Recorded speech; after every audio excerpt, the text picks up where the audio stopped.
Marami pong tanong ang lumulutang ngayon dito sa mundo ng crypto tungkol kay XRP.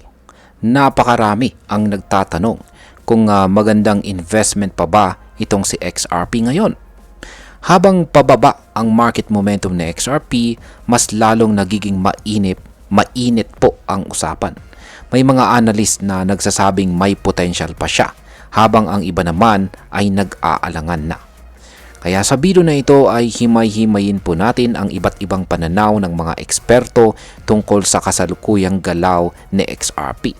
Kung sulit pa bang subukan ito ngayon at kung paano po ito makakaapekto sa atin bilang mga Pinoy crypto investors ni XRP. Kaya yan, bago po tayo magpatuloy ay pakibasa na lamang po muna ang disclaimer dito sa ibaba ng ating screen. Ayan, bakit nga ba sinasabi ng ilan na malakas pa rin itong si XRP? Ayon po kay Ginoong Lark Davis, isa po siya sa mga kilalang crypto YouTuber, isa pa rin daw sa mga pinakamatatag na crypto si XRP sa buong market. Kahit pa tuloy-tuloy ang pagbebenta ng maraming hawak nito, si XRP ay nananatiling ika-4 sa pinakamalalaking crypto sa buong mundo. Ibig sabihin, kahit may pressure sa presyo, hindi basta-basta bumibigay si XRP. Pero hindi rin niya itinago ang katotohanan na mukhang bagsak daw ang technical chart ni XRP. Sa simpleng salita, masama ang itsura ng chart base sa technical analysis. Gayunpaman, nananatili pa rin siya sa taas ng 200-day EMA o tinatawag na exponential moving average na isa po sa mga mahalagang support line sa mundo ng trading. Ngayon ay ano po ba ang ibig sabihin ng 200-day EMA para kay XRP? Kung technical analysis po ang pag-uusapan, ang 200-day EMA ay parang linya ng depensa. Ito po ang batayan kung bullish or bearish ang galaw ng isang crypto sa long term. Sa kaso po ni XRP, 4 na beses na po niyang tinesting ang linya na ito mula noong katapusan po ng buwan ng May. Pero ang nakakalungkot, wala pang malaking rally na nangyari kahit paulit-ulit po siyang sumubok. Pero ayon pa rin po kay Ginoong Davis, hindi naman ito totally masama. Kasi ang 200-day EMA ay pwede pa rin gamitin bilang entry point para sa mga gustong mag-trade. Sa madaling salita ay magandang pagkakataon ito para bumili at ibenta sa mas mataas na presyo.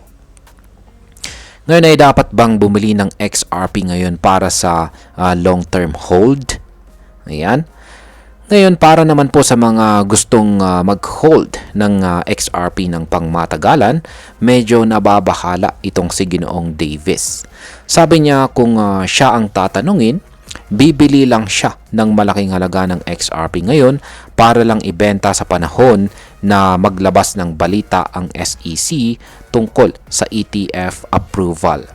Ayon po sa mga balita, maaring aprubahan ng US SEC ang higit sa 10 XRP spot ETF pagsapit po ng October 2025. Kapag nangyari ito, malaki po ang posibilidad na magkaroon daw ng FOMO or fear of missing out at maaring tumaas bigla ang presyo ni XRP dahil po sa hype. So ayon sa kanya, kung may plano kang bumili ng XRP ngayon, siguraduhin mong alam mo kung kailan ka lalabas. Hindi ito basta-basta pang long-term hold sa kasalukuyang galaw. Ngayon ay bakit naman po mas pinipili ng iba itong si Litecoin kaysa kay XRP? Ayan, isa pang interesting na punto mula kay Ginoong Davis ay ang pagkumpara po niya kay XRP kay Litecoin or si LTC. Kung siya raw ay pipilitin na mamili kung saan po niya ilalagay ang kanyang $100,000 na puhunan at yan ba ay kay XRP or kay Litecoin, pipiliin daw niya si Litecoin. At ang tanong ay bakit? Kasi daw, mas maliit ang market cap ni Litecoin. Nasa $6 billion lamang kumpara po sa napakalaking $120 billion ni XRP. Dahil dito ay mas madali raw umakyat ng 4 times itong si Litecoin kumpara kay XRP kapag naglabas na ng ETF news. Mas mabilis daw tumaas ang maliit kaysa sa malaki kung ETF hype ang pag-uusapan. Gayunpaman ay aminado si Ginoong Davis na si XRP ay marunong din sumabog kapag nasa tamang timing. Katulad noong nag 7 times pump po siya mula November hanggang January. At hanggang ngayon, hawak pa rin po niya ang malaking porsyento ng gains na ito kung saan ay more than 300% pa rin ang itinaas niya sa loob ng isang taon. Samantala si Litecoin ay nasa 9% lang ang tinaas niya sa parehong panahon. Pero para po kay Ginoong Davis, kahit ganoon, si Litecoin pa rin ang may best risk-reward ratio. Ngayon ay maganda pa bang pumasok kay XRP ngayon ayon sa ibang analyst? Yeah. Hindi lamang po si Ginoong Davis ang may opinyon. Ayon naman kay Ginoong Arthur, isa rin po siyang analyst, ay hindi raw magandang bumili ng XRP sa kasalukuyang presyo na nasa $2. Para sa kanya, magiging magandang entry point lang si XRP kung bumagsak na ito sa presyong $1.30 pababa. Sa katunayan ay gusto niyang abangan ang presyo sa pagitan po ng $1.05 hanggang $1.10 kung saan ay makakapasok siya ng clean long. May ilan naman na bullish pa rin at naniniwalang kaya pa ring lumagpas ni XRP sa presyong $10 ngayong taon. Para sa kanila, ang kasalukuyang dip ay pansamantala lamang. Maingay lang daw ang market, pero ang potensyal ay nandito pa rin. Ngayon ay pag-usapan na po natin ang posibleng epekto nito para sa atin bilang mga Pinoy crypto investors ni XRP. Para sa atin bilang mga Pinoy na crypto traders at investors ni XRP, napakahalaga po ng timing sa pagpasok at paglabas ng isang asset gaya ni XRP. Kung susundin po natin ang pananaw ng mga analyst, mas makabubuting wag muna tayong mag-all in. Oo, may posibilidad na tumaas po ang presyo lalo na kung maaprubahan ang ETF. Pero hindi po ito garantisado. Mas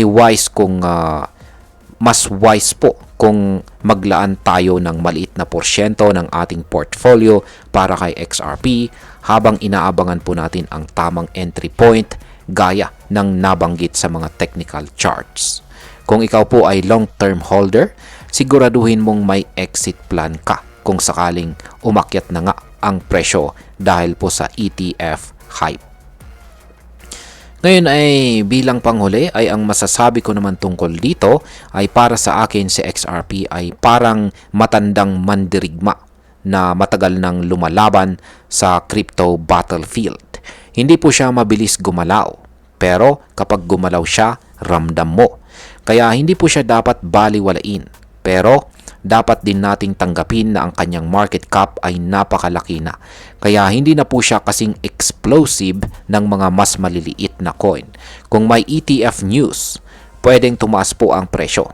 Pero kung wala pa rin konkretong approval, baka tumagal pa ang sideways o pababang galaw. Kaya kung papasok ka po kay XRP ngayon, siguraduhin mong updated ka sa mga balita at handa ka pong mag-react sa galaw ng market. At ayan, hanggang dito na lamang po tayo sa video na ito mga ka-crypto. Marami pong salamat sa panunood. Ingat po tayo lagi at God bless po sa ating lahat.